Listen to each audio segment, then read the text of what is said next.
welcome to Just Vintage Crochet. Let's dive into some more mystery patterns. Okay, if you're new to the channel, I have a stack of patterns here that were put together for me, so I did not pick these patterns. All of the titles and photos, if any photos exist, were removed. We have those, just not with me. We have been predominantly working out of the same book. This book is from 1846. It's the book with the gray background here. I do hope that we have worked through all of the doilies because I think we're having a little bit of doily burnout, perhaps. You're going to see some familiar numbers. We are recycling the numbers as we go, adding more patterns to the pile, reusing the same old numbers. So here is the infamous number 9, where I got the title wrong on that one reveal. Let's pick our pattern. Oh, we got 2. Take this one. Number 14. Okay, there is number 14. Very vague. Okay, we don't need that part there. Very vague. I feel like it is important for me to point out that anything you know about modern U.S. stitch terms when it comes to these nearly 200-year-old UK patterns, throw that out the door, because the stitch terms are not the same. Here are the stitch terms that come from this book. So these are the stitch terms meant to be used with this pattern. So if you see me making a double when it calls for a treble, I'm meant to make a double. A UK treble is a US double crochet. All right, I'm going to get some thread, I think. Oh, no, that's right. No, I'm going to work with something a little bit thicker this time because I said in the last video that I would. So I'll be right back. Got this KC Botanical. It is 70% bamboo viscose and 30% cotton. Now, I know bamboo yarns are very splitty. This one doesn't. It seems a little better wound, almost roving. So I wanted to give it a try, and I love this color. So it just says first row double, second row 1 double, 2 chain, miss 2, 3 double. We have no starting anything. I guess I'm just gonna go ahead and start making some chains. I feel like maybe accidentally the first portion was cut off that gave us materials and chain count. Ooh, let me see if Justin can look this pattern up and see if we are missing that. Okay, so here's the story on this one. I had Justin look it up for me. That when he got this one, he didn't realize that it was a part of a series of a thing. He didn't tell me what the thing was. So we're still going to play with this one. But he said he didn't include... It's as if, okay, this book has a whole chapter called 6 Doilies to Crochet, right? So this is a number of things that are similar. They just look different. He said the reason he avoided them is because it called for 500 chains per yard. That's fair enough. And so he said that each one of these says to commence as the last one before. Commence, they all say that. And so the very first one starts off as 500 chains per yard. So I'm just going to make a little sampler size of this one. And we'll see how it looks. And we'll see what the title calls it when we're done and what it's supposed to be. So in the meantime, I'm going to go ahead, and I do question if I shouldn't use. So I just did a few stitches with it. It seems like the number 4 might be a little too small for this. Unless this is the desired look this yarn creates. We'll go with it for now. It's not a hindrance, but I need to go ahead and just make up some chains, and we'll go from there. So I chained 36. Just kind of a random number, pretty good for a sample size, I think. It says first row treble. So the first row will be just double crochet. 2.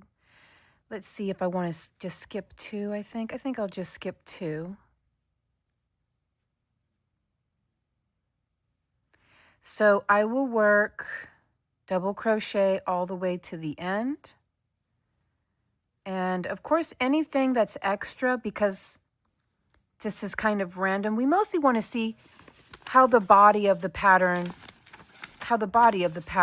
works up. That's really the whole point. Again, these are not tutorials, these are not instructional.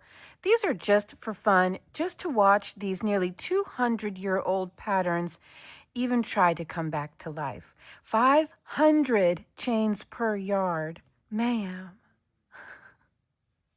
I literally can't. Not for a little old mystery video. I don't know that I could do that for anything. I don't know that I have that level of commitment, especially running a crochet channel where something that takes even 5, 6, 7 days to make can be detrimental to my channel.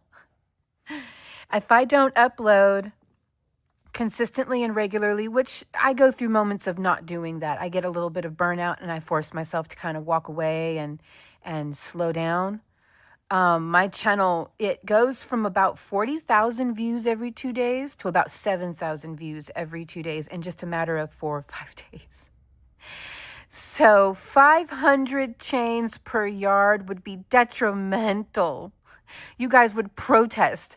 Like, it's been 3 months since a video, lady. I'd be saying that to myself. This yarn is pretty neat looking. It's kind of thick.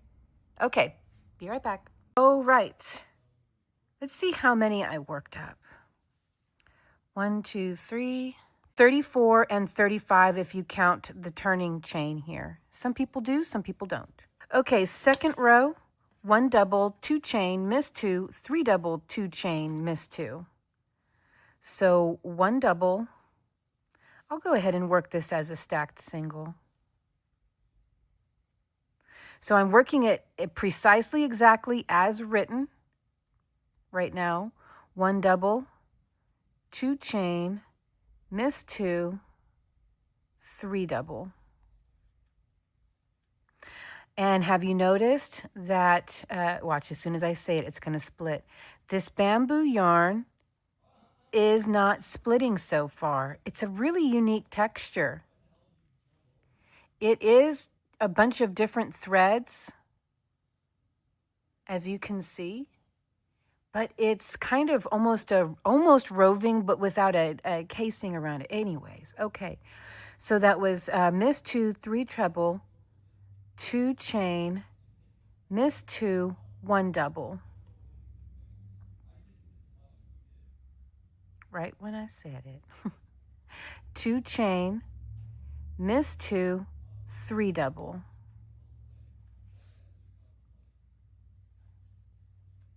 That's 2 and 3, 2 chain, miss 2, 1 double, 2 chain, miss 2, 3 double. So I wound up with 2 extra unused stitches on the end. So I think I have 33 stitches here used. So perhaps this pattern likes an odd number. Okay.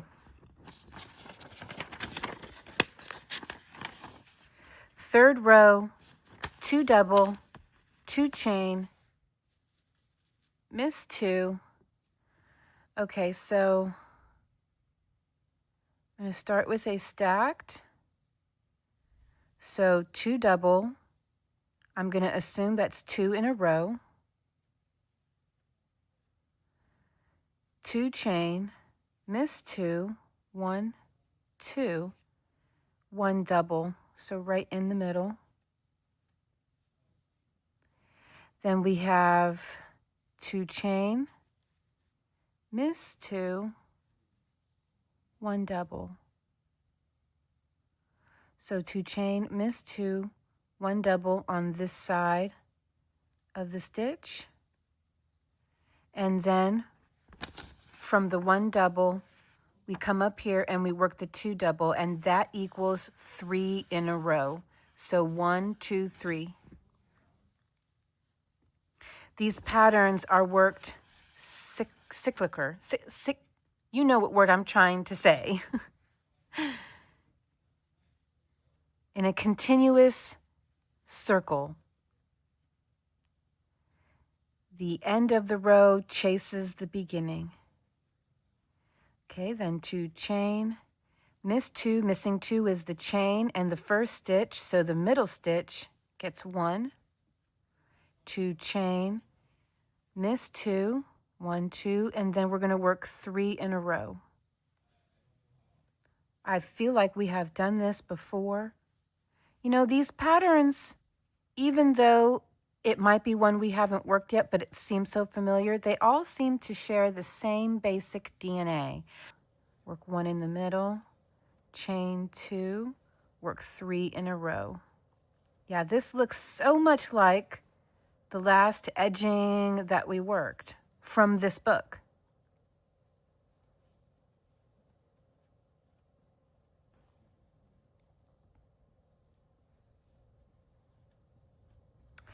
Okay, 4th row, same as 2nd. 5th row, same as 1st. Yeah, 2nd row was 1 double.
So now that I have just repeated row 1 per the instructions, 5th row, same as 1st row, I'm going to work row 2, 3, and 4 and 5 again, over and over again. I'll work up a little sample. Okay, so here's how it looks.